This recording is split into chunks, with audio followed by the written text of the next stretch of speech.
নেহা ধুপিয়ার পোশাকে বিভ্রান্ত পথচারীরা। বলিউড অভিনেত্রী নেহা ধুপিয়া একটা সময় বহু হিট ছবি উপহার দিয়েছেন তিনি। যদিও ক্যারিয়ারের চেয়ে এখন পরিবারকে নিয়েই ব্যস্ত তিনি। বিয়ের পর সংসার এবং 2 সন্তানই তার জীবনের মূল কেন্দ্রবিন্দু। এখন সিনে পর্দায় নেহাকে দেখা না গেলেও মাঝে মাঝে শিরোনামে উঠে আসেন নায়িকা। এবার সামাজিক মাধ্যমে তার একটি ভিডিও ভাইরাল হতে আবার আলোচনায় তিনি।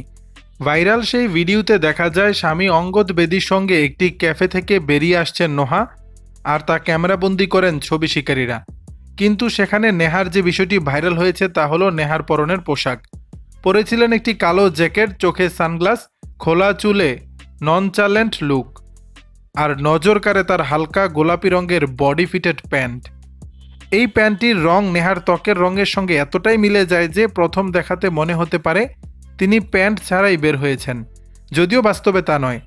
আর এর ফলে বিভ্রান্তিতে পড়ে তার আশেপাশের পথচারীরা। দর্শক, বিষয়টি নিয়ে আপনাদের মতামত জানাবেন নিচের কমেন্ট বক্সে।